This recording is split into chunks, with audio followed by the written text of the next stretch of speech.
বাড়িতে ছিল বিপত্তারিণী পুজো, সেই পুজোরই একটা ব্লগ আজকে আমি তোমাদের সাথে শেয়ার করব। হ্যালো এভরিওয়ান, আমি শ্বেতা আর আমাদের বাড়িতে ছিল বিপত্তারিণী পুজো। ভাই দেখো কত সুন্দর করে আম পাতা আর গাঁদা ফুল দিয়ে জায়গাটা সাজিয়েছে। ভাই যখন সাজিয়েছিল তখন আমি একটাও ভিডিও করতে পারিনি, কারণ আমি সকালবেলা পুজোর কাজে খুবই ব্যস্ত ছিলাম। আর পুজোর আগেও আমি তোমাদের দেখাতে পারিনি, পুজোর পর একটু সময় হয়েছে তাই আমি তোমাদের দেখাচ্ছি। সবাই মিলেই পুজোর কাজ করছিলাম। এদিকে কাকিমণি নারকেল কোড়াচ্ছে, আমি ফল কাটছিলাম, আর বম্মা এদিকে সুজি আর লুচি করছে আর ভোগের কিছু রান্না করবে। কাকিমণি নারকেল কোড়ানো শেষ হওয়ার পর এইদিকে কাকিমণি বম্মাকে লুচিগুলো বেলে দিচ্ছে, আর বম্মা এদিকে লুচিগুলো ভাজছে। ওইদিকে আমার পুজোর কাজ কমপ্লিট হয়ে গেছে, এবার আমি একটু সাজুগুজু করব। আর এই দেখো কাকিমণি আমাকে শাড়ি পরিয়ে দিচ্ছে। কাকিমণি খুব সুন্দর করে শাড়ি পরায়, আর আমি সবসময় কাকিমণির কাছেই শাড়ি পরি। এই শাড়িটা আমি বিপত্তারিণী পুজোর জন্যই কিনেছিলাম, আর শাড়িটা পরে আমাকে ভীষণ ভালোও লাগছিল, আর শাড়িটা দেখতেও বেশ সুন্দর ছিল।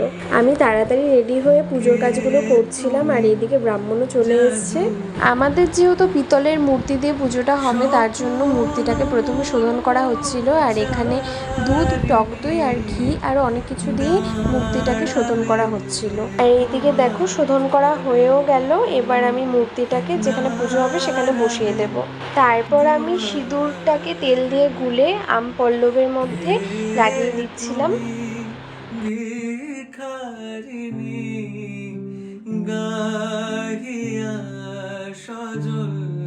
আমাদের ঠাকুরের মূর্তির জন্য মালা নিয়ে আসা হয়েছে, ভাই নিয়ে এসছে, কিন্তু মালাটা না অনেকটা বড় ঠাকুরের তুলনায়। সেটা তো পরাবই, কিন্তু তার সাথে আমি ফুল দিয়ে ঠাকুরের জন্য একটা ছোট্ট করে মালা গাঁথছিলাম।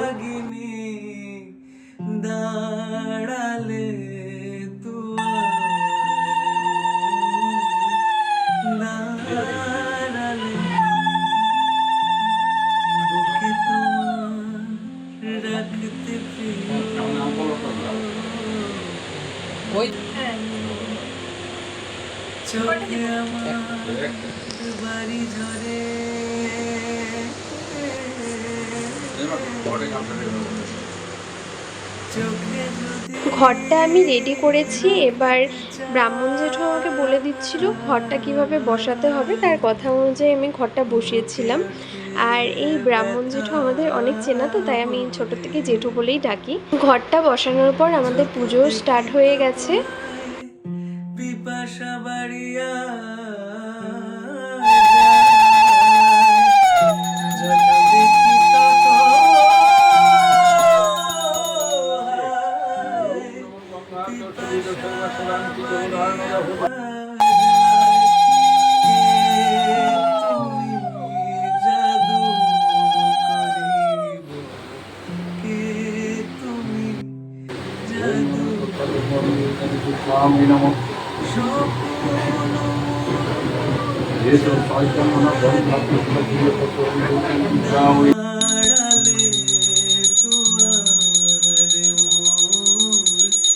আমাদের অঞ্জলি দেওয়া কমপ্লিট হয়ে গেছে, আর পুজো অলমোস্ট কমপ্লিট। শুধু ব্রাহ্মণ জেঠু এখানে পাঁচালিটা পড়ছে, পাঁচালিটা পড়া হয়ে গেলে পুজো একদমই কমপ্লিট হয়ে যাবে।